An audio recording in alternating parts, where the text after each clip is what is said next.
I literally had to jump my eyes.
Hi, everybody. My name is Luke Niferatos. I am the Executive Vice President at SAM, Smart Approaches to Marijuana, as well as co-founder at the Foundation for Drug Policy Solutions. These are our headquarters that you're at today. And I'll just tell you, this started out as, wouldn't it be great to have Danny Funt and Patrick get together and just talk at the office? And it turned into a whole C-SPAN camera thing. So thank you for bearing with us. And we've only been in the offices for about 2.5 months. So pardon our dust. We're still figuring things out, but really grateful to have this space. Grateful that you all came today. I think we're going to have a great discussion. I did want to just quickly set the table because for those of you who know us, you know that SAM, Smart Approaches to Marijuana, was co-founded by our CEO, Dr. Kevin Sabet, former three-time White House advisor, as well as co-founded by former Congressman Patrick Kennedy. They founded our organization in 2013, right after Colorado, where I'm from, became the first state to legalize marijuana. They were worried that what was going to come from that policy was a new addiction for profit industry like big tobacco. And that's what our organization has spent a lot of time working on over the last little more than a decade. Well, 3 years ago, we started to realize that the addiction for profit plan was not going to stop with tobacco and opioids and marijuana, but it was actually going to keep going to other substances and other industries. So we founded 3 years ago with former then Biden drug czar, a number of other leaders in drug policy and addiction policy in New York City, the Foundation for Drug Policy Solutions. And that is now our sister organization, and that's the other logo that you see around here. That organization is now tackling broader addiction issues, broader drug issues. And it is under that umbrella of this house that we are talking today, because as many of you know, sports betting, online gambling, now prediction markets, it's a wide and rapidly growing trend that we are only just beginning to understand. When we all came together, Kevin and Patrick and myself and others, Jordan Davidson, when we all came together to build this organization, we thought about drugs as addiction drivers. We weren't thinking about technology and betting and those things, which now have become real drivers of addiction in our society. So that is the context for today. We are beginning to explore sports betting as an issue. It's something that needs to be dealt with in Congress, and we're really looking forward to joining you in listening to these esteemed panelists. So without further ado, I will turn it over to the panel. Thank you very much. Thanks, Luke.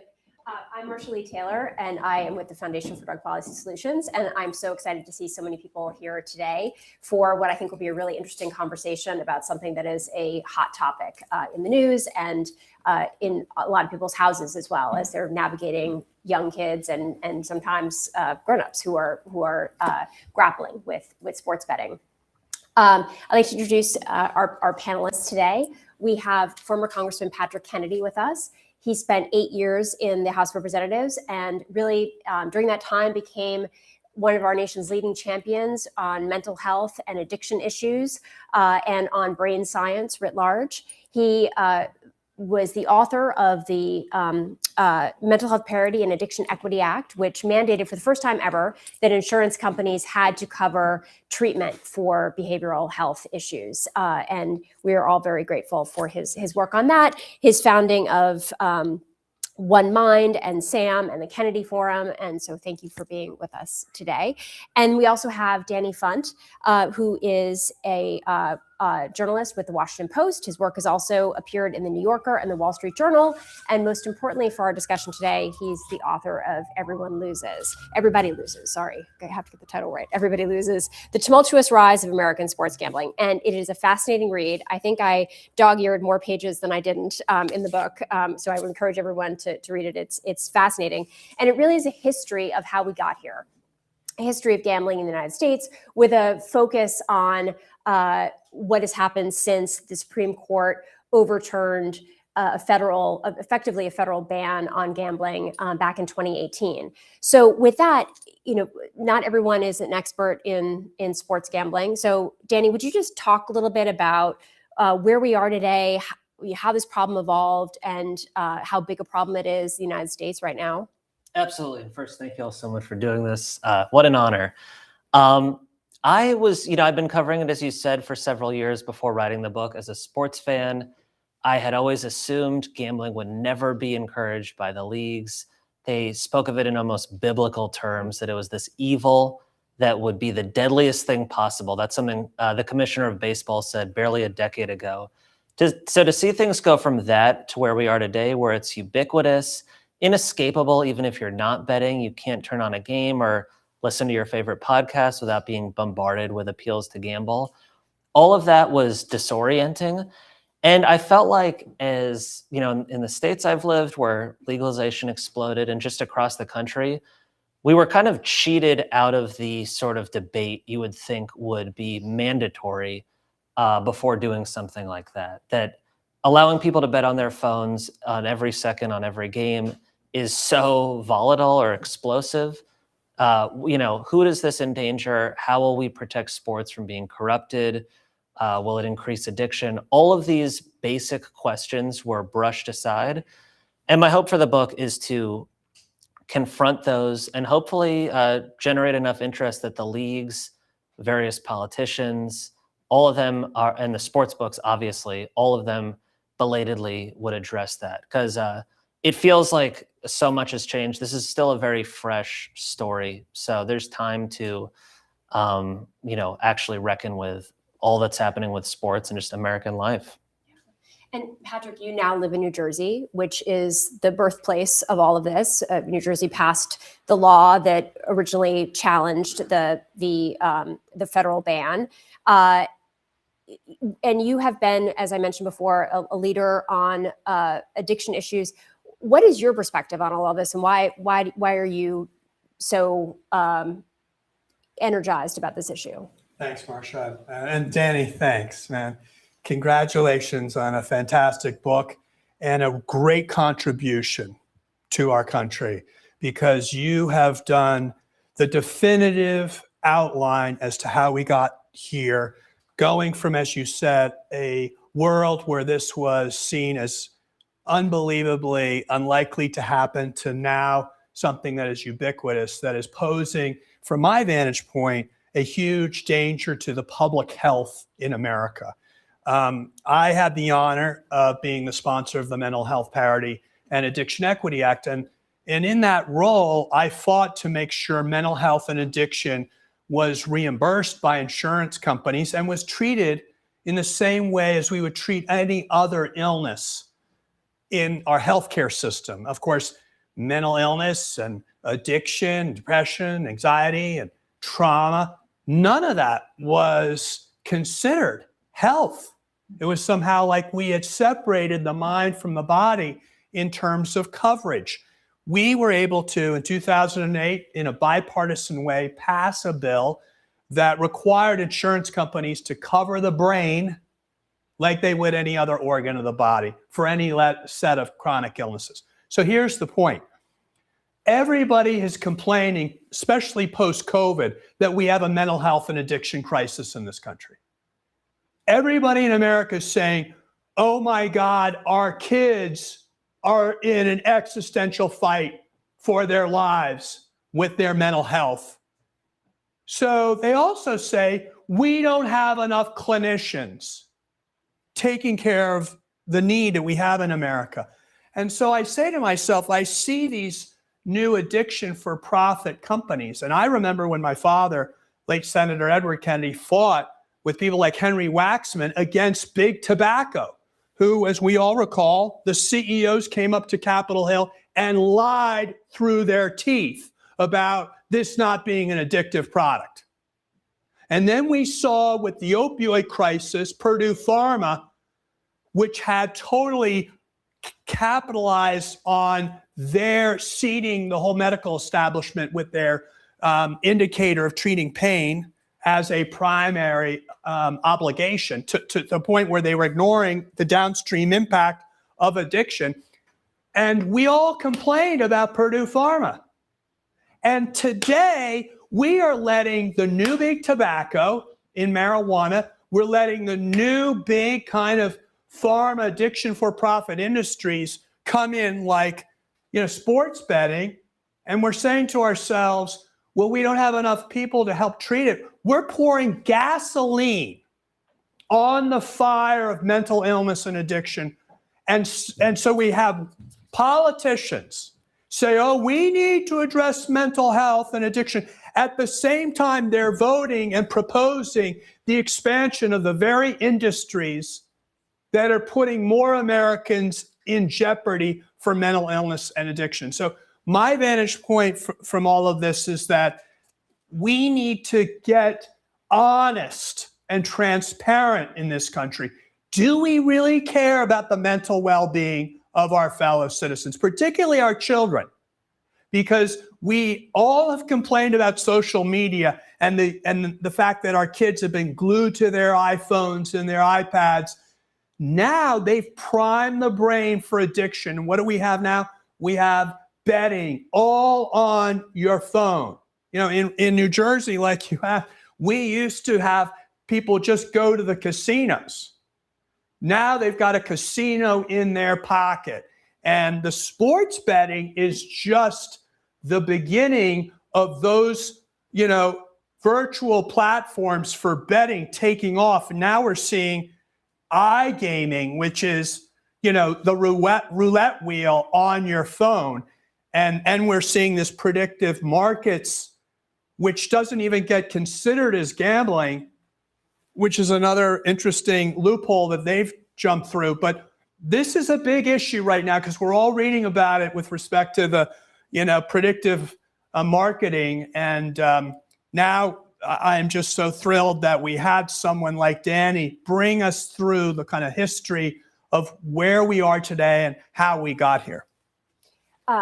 I was really struck reading the book about the parallels with marijuana legalization. You know, here we are at the SAM headquarters. You know, we think a lot about marijuana and pushing back against the stampede across the country. In both cases, we've seen really rapid social change driven by legalization that has been followed by intense commercialization. You know, the advertising is everywhere for this, and that leads to a kind of normalization of a behavior. How do we go about reining, or can we rein any of that in so that we begin to have common sense regulations? Is that possible at this point? And what do you think the best venue for that is?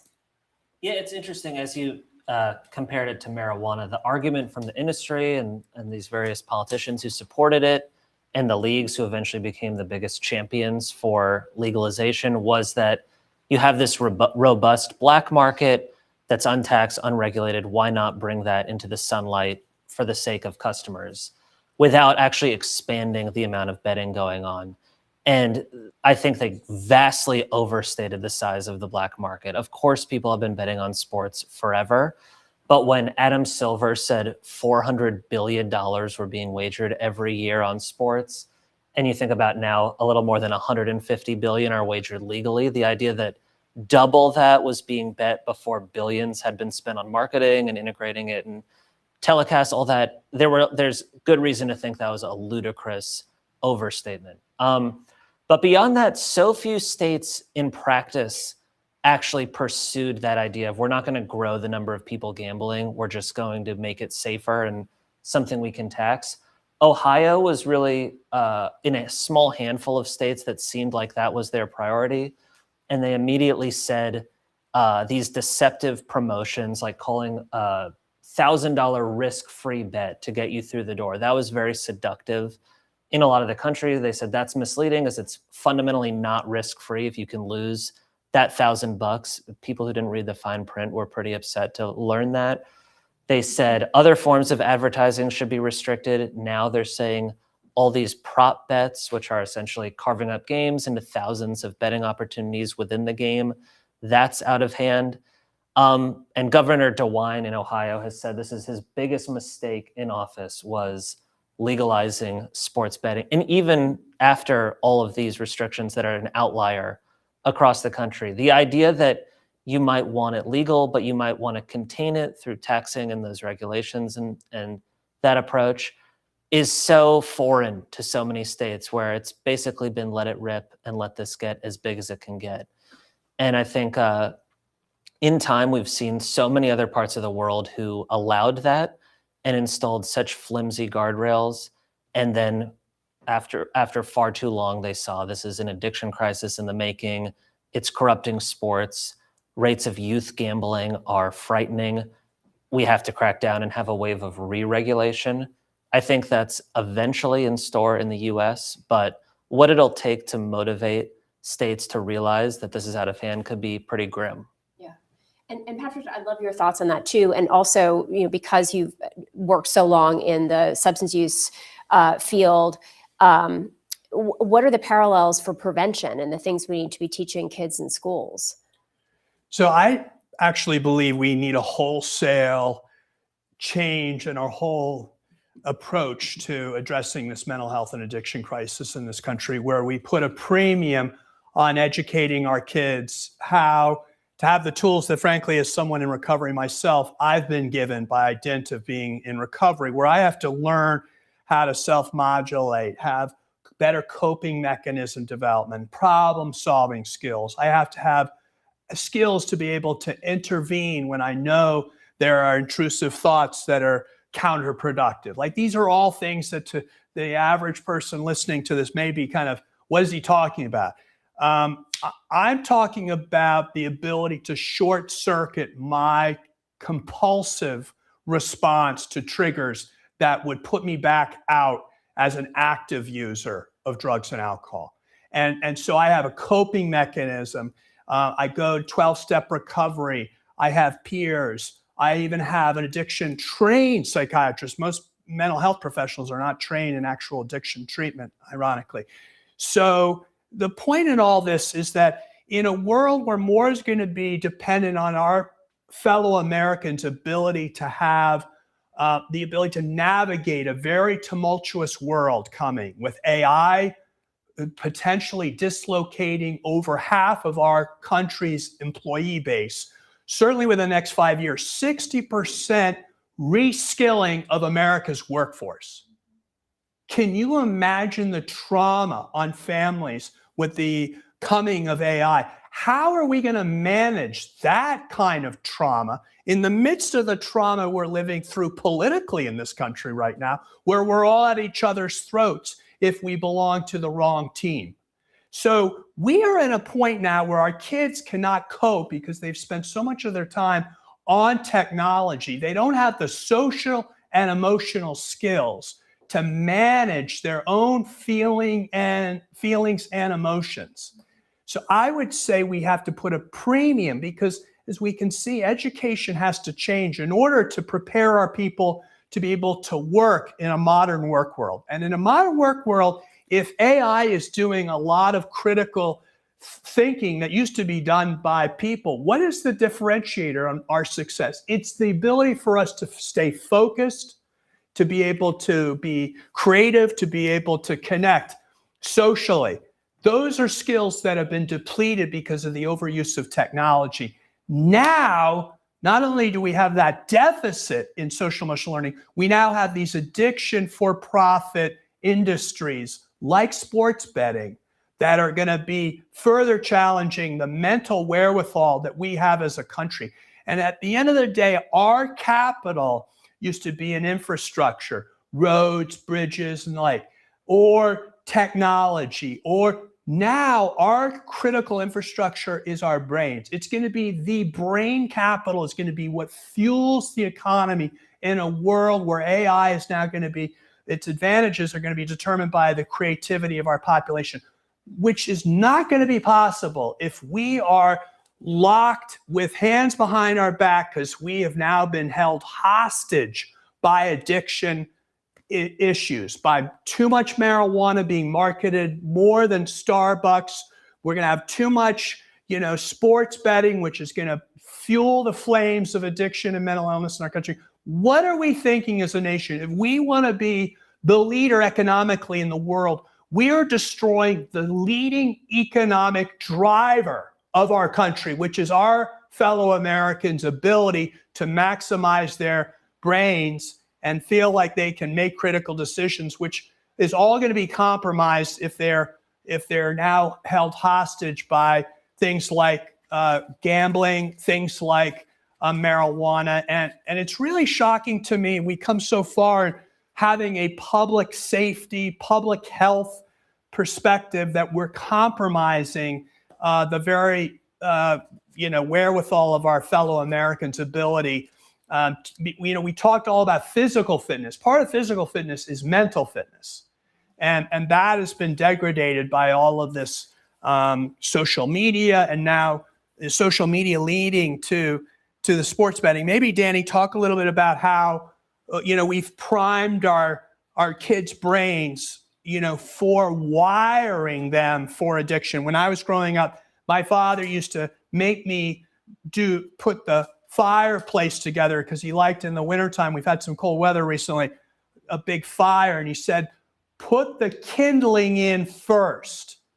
What's the kindling, Dad? That's all the dry wood that will get this fire started. Then you can put the bigger logs on.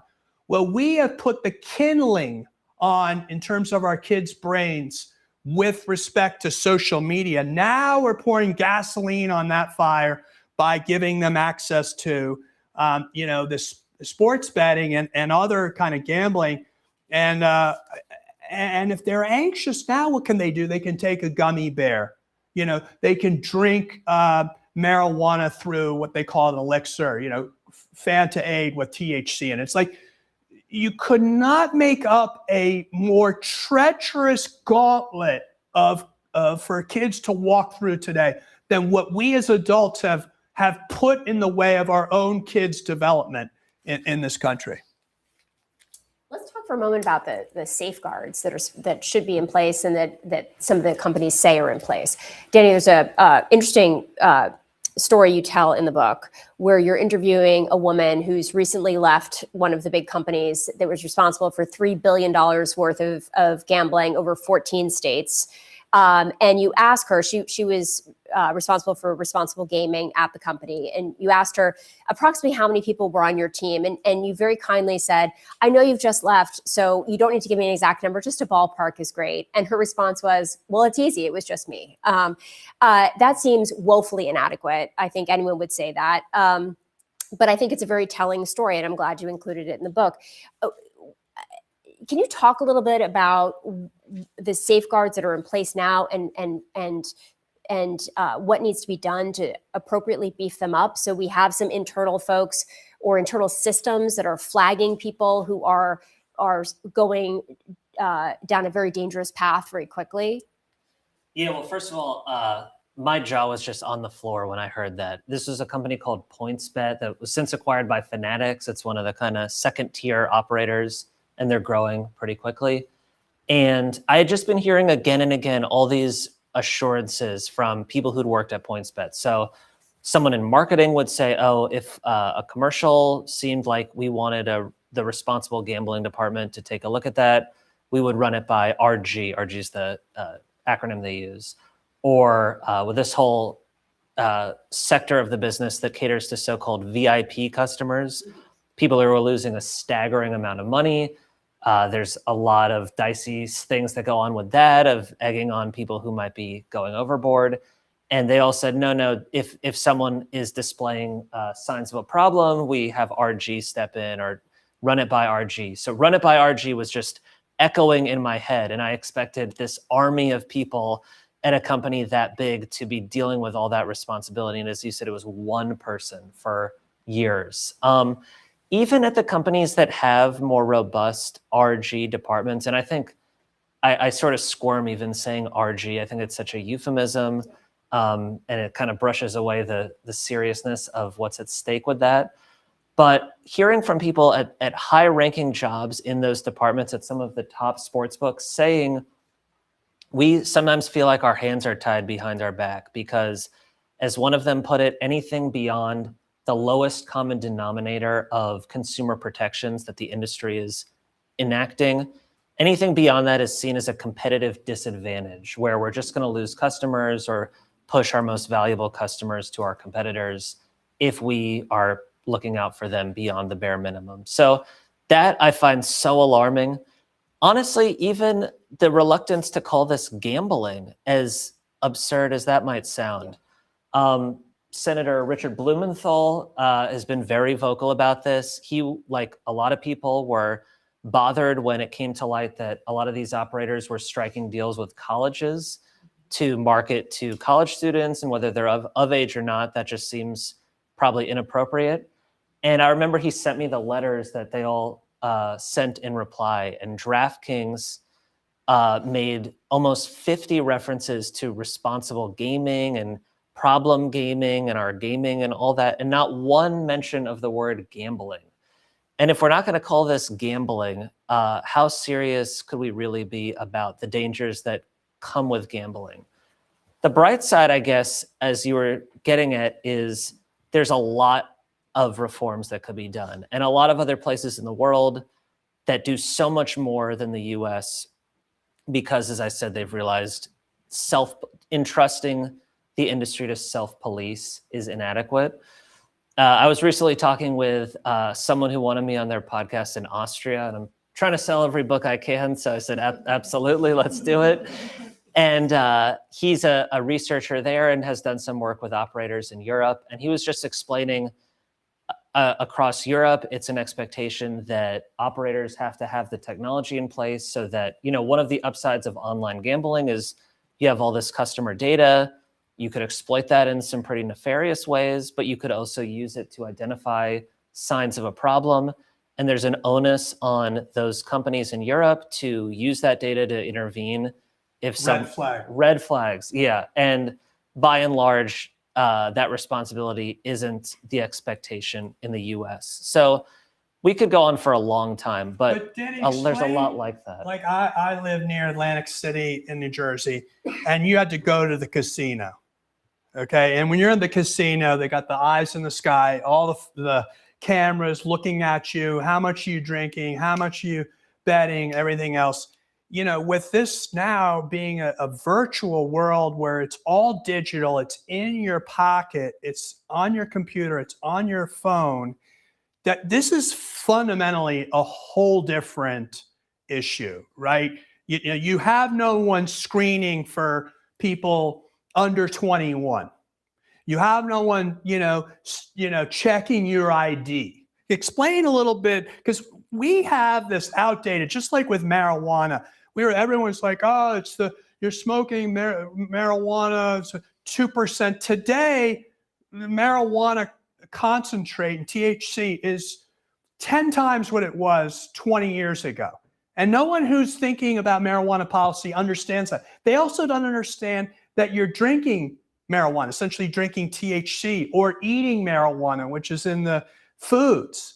So what I'm saying is, like, part of our job at SAM is just to try to reframe for people, this is not the issue you thought it was. So years ago, the issue was gambling was gambling. You had bookies, you had casinos and all the rest. This is like gambling on crack. This is your phone is your casino. So talk a little bit about the change in the fundamental nature of gambling. Yeah, and by the way, I should say that at least to open one of these accounts, you do have to give your social security number and scan your ID. And there's a lot of things to make sure that the people signing up are of age, whether that's 18 or 21 in most states. But then how hard is it to get your older brother or your neighbor or the upperclassman at your college or your parent? I was doing an interview on WNYC just last week, and they open the phone lines to listeners to call in. And the first guy calls in, I'm thinking, it's going to be someone who's saying, I don't like gambling, or there's too many ads or whatever. And he says, I'm the father of a son who started betting at 17. And in a few years since then has racked up $200,000 in losses. And it's gotten so bad. And my wife and I can't get through to him that he has a problem and needs help.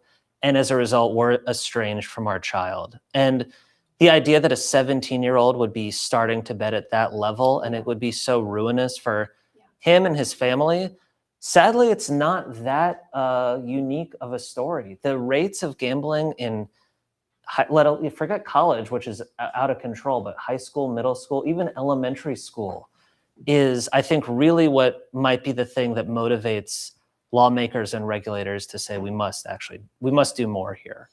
In terms of the addictive nature, I mean, and I think you were getting to this a little bit, Patrick, some of the design features, I think you called it the slot machine effect, that, sort of prime the same pathways in the brain and release dopamine. And it's the sort of the constant challenge and the inability to walk away. Can you talk a little bit about that and how that is really taking what was happening in the casinos in Atlantic City just to a wild new level. Let me just add Yeah. on that. So you used to have to walk in the casino. Now, New Jersey passed iGaming, which is now you can do it all at the casino in your phone. And rates of addiction have doubled in New Jersey. So that's a differentiator between the former rates, which were people who were having gambling addiction in the casinos. Now that's over doubled because New Jersey passed this iGaming. By the way, Virginia right now has an iGaming bill that could get signed by the governor, and anyone watching ought to call Governor Spanberger and ask her to veto any legislation expanding gambling to iGaming, and that's within the next month. So if you're watching and you're from Virginia, please call your legislators and tell them you don't want to add more fuel to this epidemic of online addiction. There's so many areas of this where, to me, the most striking takeaway from my book is hearing from people in the industry who are saying things are out of control and we can't believe how this business is evolving. And particularly hearing someone who used to work at FanDuel, the top online sportsbook in the country, say online casino, what you were just describing, is our most ethically problematic product, just because all of these issues are so magnified when you're playing blackjack, slots, roulette, you name it, from your phone. There was one executive who stands out of just being kind of shockingly candid about the way that these products are engineered to take advantage of people and get them to overdo it.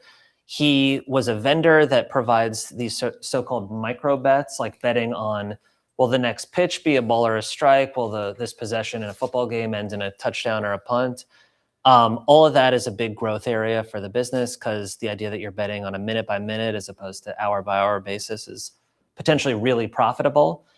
And I said, gosh, I've heard from so many health experts that betting in that frenzied pace is a road toward compulsive behavior. Just naturally, it's almost like being in a vortex of just banging away how quickly you could overdo it. On a financial side, I said, I'd imagine, let's say someone's comfortable betting $50 pregame. If they're betting $10 10 times over the course of the game, they're going to look up and say, wow, I've bet twice as much as I intended. And he said, yeah, that's the goal. Yeah. And then I said, what about this compulsive behavior concern? And he interjected and said, sticky. Sticky is how we'd like to think of it, that it's especially sticky. Yeah. But what it's a euphemism. Obviously, it's just a softer word for compulsion. Again, going back to the drug parallel, it seems to me in drug policy, we talk about route of administration and how a pill doesn't hit your system as quickly as something taken intravenously. And it seems like this is the IV sort of example of gambling. Talk a little about the suicide risks, because one thing that people in our community, in the mental health world, are very focused on is the increase in suicide in America and the prevalence. And I have heard, just anecdotally, that suicide goes up dramatically, suicide ideations and completed suicide because of sports betting and gambling addiction. Now, as a person in recovery myself, I remember, having car accidents, having court dates, being arrested, having all kinds of consequences that got me into recovery. What happens with sports betting is it's insidious because people can bet, and they don't necessarily have all the jackpots that people who have the old-fashioned drug addiction have, where they get lots of warnings and stop signs like, don't do this, you're going down a wrong road. And it can be something that catches up with you all of a sudden when you realize you've just gambled away all your student loans. You've just gambled away your kids' tuition. You've just lied to your spouse and gambled away the mortgage. You've just stolen and embezzled money, and now you're looking at jail. Like, these are cataclysmic, jackpots. And they frankly make the jackpots that people like me with old-fashioned drug and alcohol addiction look tame in comparison, which is why I think the level of what we call pitiful and incomprehensible demoralization, that's how we describe it in recovery, that moment of clarity where we say we can't go on, is kind of like comes too late for people with sports betting and gambling addiction. And when it comes, it's at a magnitude greater than when it comes to people who have quote unquote old-fashioned alcoholism and addiction. But could you talk a little bit about the suicide ideation? There's so many distinct qualities of gambling addiction in general that are so dangerous. For one, as you said, the suicidal ideation rate, the exact number, I've seen some debate around that, but I think a lot of people believe it has the highest rate of suicidal ideation among addictions. The fact that it's an invisible addiction is so dangerous. You know, as people say, you can't smell gambling on someone's breath. You don't see marks on their arms where they've been shooting up. This might sound naive of me, but I was just blown away speaking with people with devastating gambling addictions for years, you know, betting at every minute they could find, and their spouse had no idea. And that's just horrifying. And the other side of it is that it's what's referred to as a progressive disorder, where it can take years for a problem to take shape. I spoke with a lot of people who said, I was betting on sports, I was fine. And actually, when I finally got that big win, that was my curse, because I spent every subsequent day chasing not just that money, but that feeling. And obviously, they ended up losing way more money. And this is much bigger than money, but that was a part of it. So I'm no expert, but just speaking with as many people as I could who are in recovery for gambling problems, they've said gambling addiction tends to coincide with other substance abuse, and people who've dealt with multiple addictions say gambling can be the hardest one to overcome. And just lastly, one reason for that you were touching on is probably only with gambling do you think that your problem is your solution. You convince yourself that if I could just win enough money to get out of this hole, everything will be better. And that can get really out of control. One more question before we open it up to the audience. I hope people in the audience have some good questions to pose. A lot of states, when they pass legislation to legalize gambling, they said, we're going to take some of the revenue and we're going to invest it into treatment. We're going to invest it into prevention. And again, parallels with marijuana, a lot of promises made, not a lot of promises kept. What can we do to make sure that there is more responsibility on the state level and that there are more resources for people who do wind up down this very dangerous spiral? Yeah, first of all, we were all sold that this is going to be a big revenue generator for states. It's why we bought legalization of marijuana. It's why we've bought, gambling. It's because it's a quick fix for state budgets. This idea that you get more revenue without having to do the tough stuff, which is raise taxes. The problem is it's not for free. And anything that glitters isn't always gold.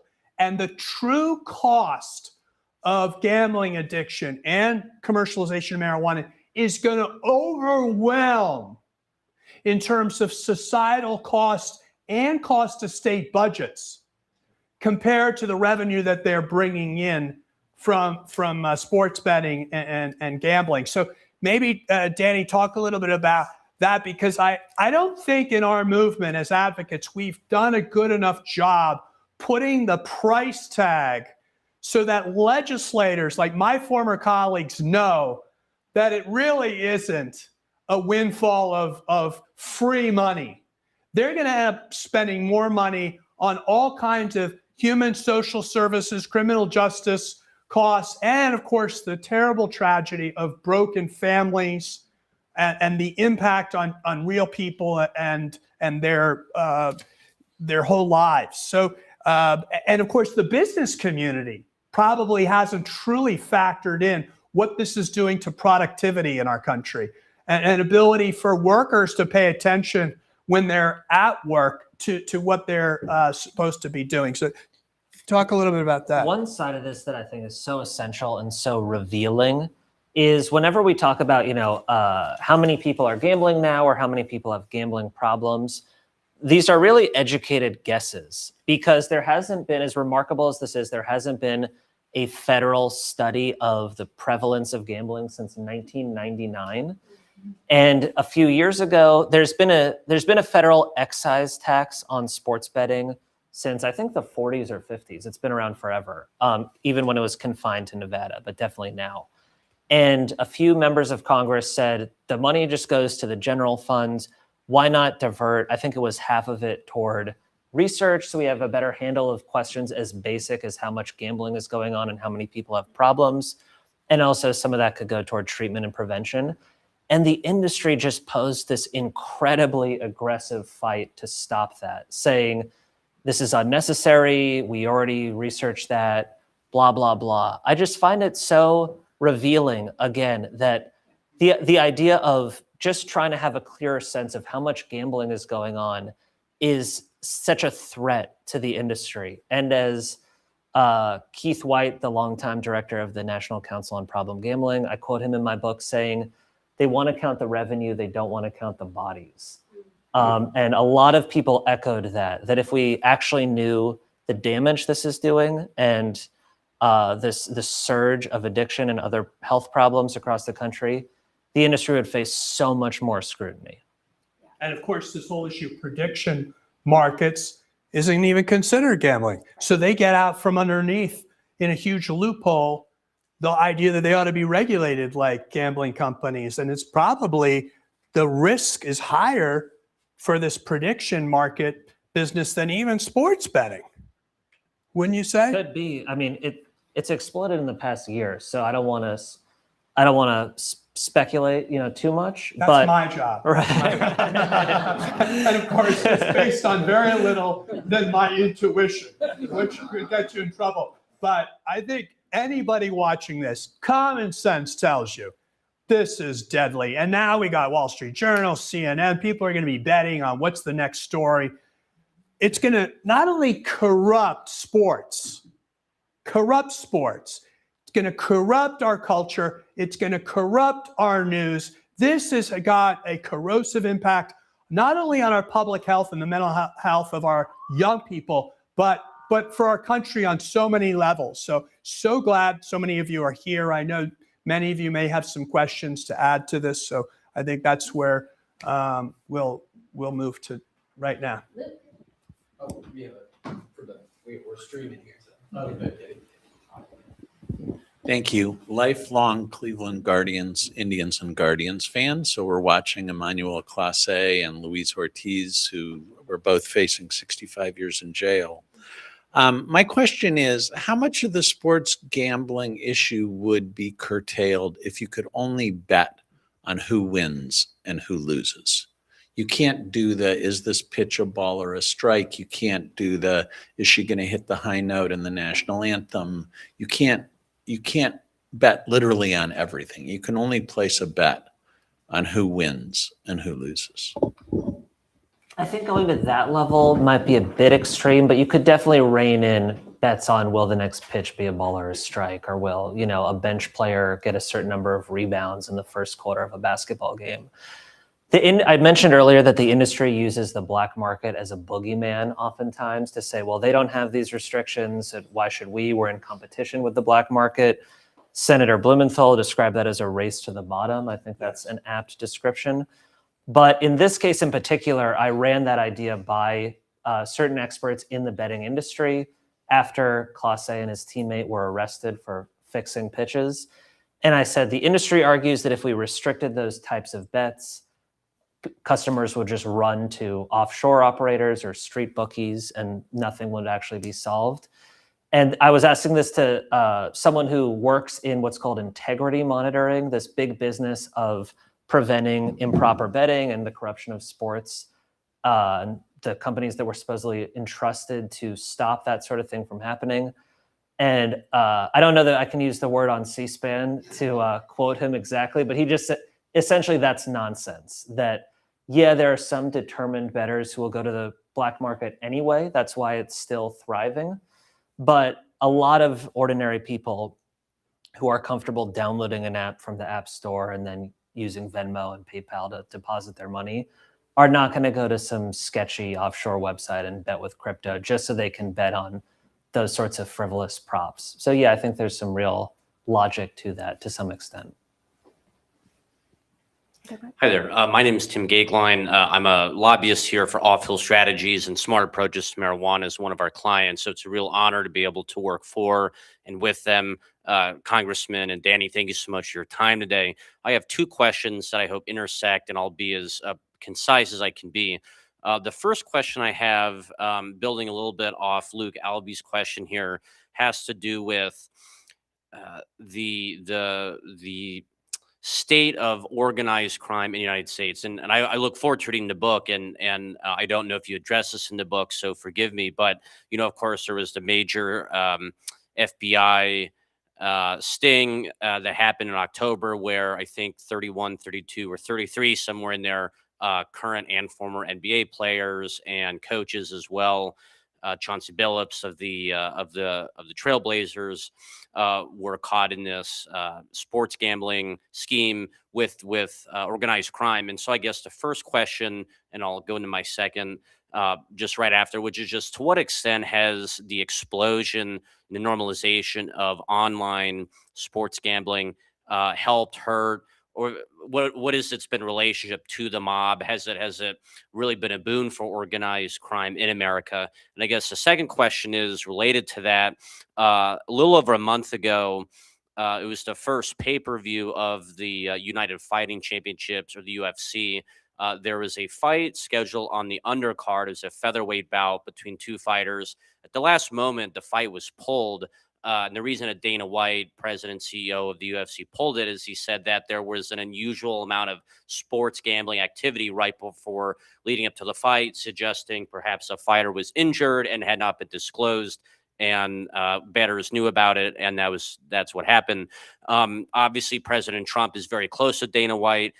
Is it your sense that President Trump, that this is on his radar at all? I know in theory he remains opposed to legalization of marijuana, even though he rescheduled marijuana in late 2025, which is a massive deregulation for it. I guess my question is, to what extent is it on his radar, and are you hopeful at all that it will be and that he'll want to do something about it? Let me quickly say that the mob used to make their money on gambling and drugs.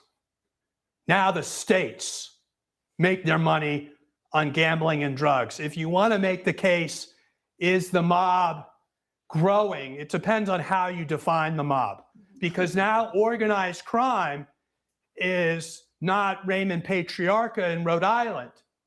Organized crime are the states that have decided to put their citizens at risk by making the access to both drugs and gambling and this other digital addiction ubiquitous to their people. And not my sense is they are foregoing their trust responsibility to protect the welfare and well-being of their constituents by essentially monetizing the destruction which will come from, tell about like the percentage of gamblers and the revenue that's generated by a small percentage, because I think that tells the real story, that this is really about exploiting addiction. This is not about some Sunday afternoon joint in the case of marijuana. It's not some Sunday afternoon bet on a sports.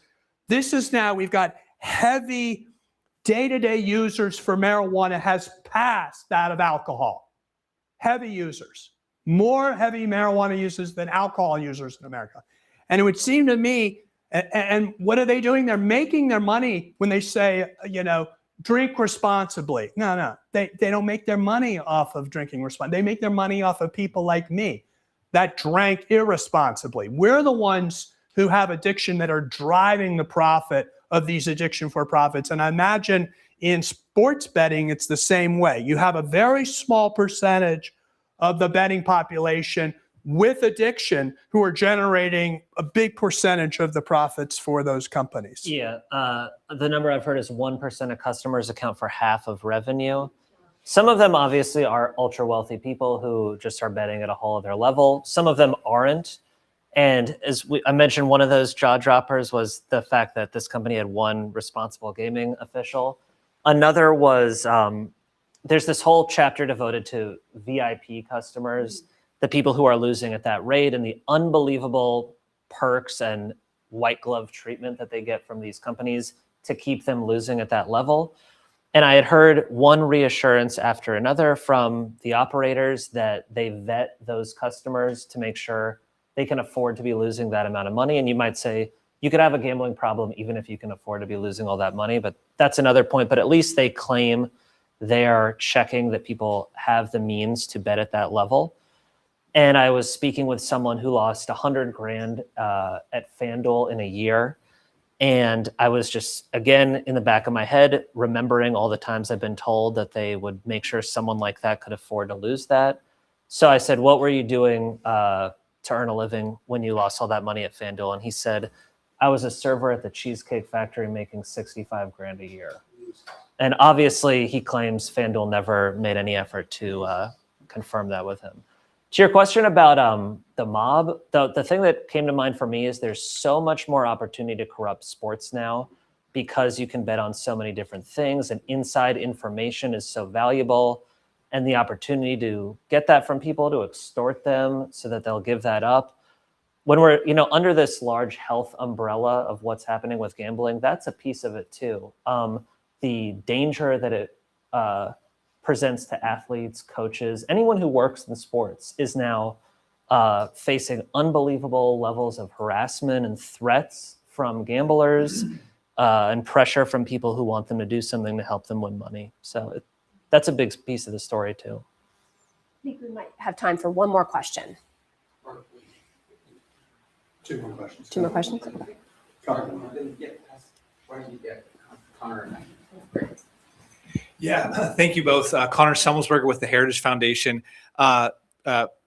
Representative Kennedy, what struck me is what you talked about, the AI race changing and displacing people at work. I'm from Western Pennsylvania, coal mines and steel mills. So we saw our industries left, and then we were ravaged by the opioid crisis right after that. And so, but what struck me, tying this back to sports betting, how quickly they move into a community that's already, many of these communities already suffering, is I was home over Christmas visiting family. And, every small town where I grew up has a Catholic church, a Sheetz gas station, and a Dollar General. But now I can add two more things to those lists, a vape shop. And what surprised me is even just our locally owned grocery stores in the back are gambling machines. Just you want to go to the local grocery store. These communities, elderly populations already ravaging. So could you add further commentary? I thought that's very interesting that just these same communities that have been hit by the economic woes lead to these addictions, and it's drugs, as we've seen in the past, but now it's gambling, both the young generation online sports betting, but then also just those that have very little money being extorted to just, you're picking up food at your grocery store. Why don't you throw a couple of bets down while you're waiting in line before you check out the grocery store? The interesting thing is this is like, especially with this prediction market, it's being marketed as a financial strategy. Betting is the way you make money, is actually become commonplace in terms of our understanding.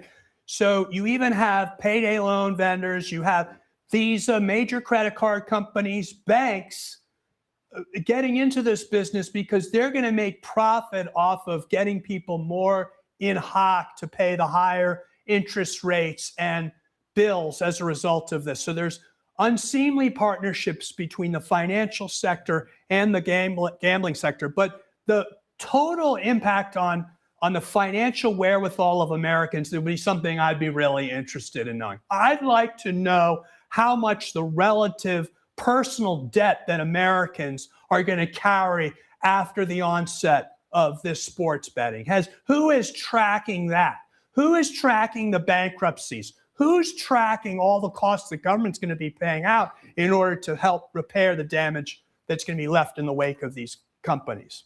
But Danny, I know you could talk a little bit about. Well, there's been very compelling studies. I wish I'd remembered the universities offhand to give them their credit, but comparing states with legal sports betting and those without it. And they have demonstrated that where it's legal, there's higher bankruptcy rates, lower credit scores, less household savings, even higher instances of domestic violence in states with legal sports betting. Now, the Potentially prediction markets will be in all 50 states, and maybe it'll render those distinctions moot. But at least for now, you can see that clear disparity.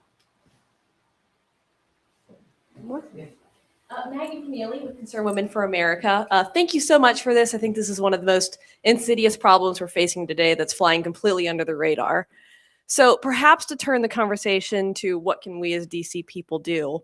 To my knowledge, the only good thing that Congress has done on this in the past few years was a provision in the One Big Beautiful Bill that curbed the amount of deductions that gamblers can take off of their winnings. Are there any other live legislative solutions in Congress right now? And if not, what would you like to see done at the federal level on this? Well, I honestly, we have to come to a general moral understanding of whether we believe it's in our nation's best interest to have all this addiction for profit that's going to kill our people's ability to manage their own mental health in a world that's going to demand them their own mental health be at a premium to manage all the toxic stresses that everybody is living through today. So I think we need to, before we dive into the red flag opportunities, the advertising, the ubiquitous nature of advertising, the types of bets, all of the kind of regulation that can get into this, we have to first come to an appreciation. This is a problem. Like you said through your question, it's under the radar. Thanks to Danny and his book, Everybody Loses. We have to get the message across. Everybody loses. The people, their families, and this country. Employers and taxpayers. Everybody loses. And until we grasp that, we're not going to have clarity on what the solution is. Because, you know, keep in mind, we never thought we could get where we got with tobacco. We never thought even today we get where we got with, you know, alcohol, where they're advertising zero alcohol in major alcohol ads. You're like, this is quite a difference. Now they've all moved towards marijuana, which is another issue, which is why this thing keeps popping up. But we have to have appreciation that there are moneyed interests whose interest is to addict people in America. And we have no public health strategy to counteract the amount of money that these gambling companies and big marijuana companies are spending to addict our fellow Americans. And whatever solutions we come up with, we're up against a monolith of money to try to manage in a countervailing way that amount of spend. You're a advocate, a lobbyist on the Hill. Can you imagine who they can hire, how many people they can hire, an army to put loopholes in any effort that Congress makes to manage this? It's going to be, that's why we need a public reckoning with these issues. And Smart Approaches to Marijuana has been a big champion of mobilizing advocacy and now more so now on the sports betting side as well. Well, I think that's a terrific note to end on. And thank you both for a really interesting conversation. And I encourage everyone to read the book. We have copies up here. And thank you all for coming.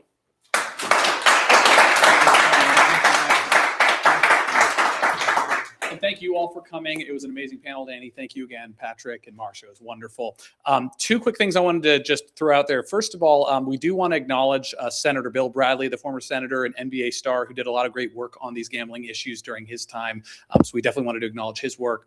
Second thing I want to mention is the discussion of legislation. So the Safe Bet Act is legislation that's been introduced in the House and the Senate. That is legislation we are absolutely supporting, and that's one step forward in beginning to deal with these problems. So thank you all very much, and please grab a book. They're free. Thank you. Thank you so much. Great to see you as always.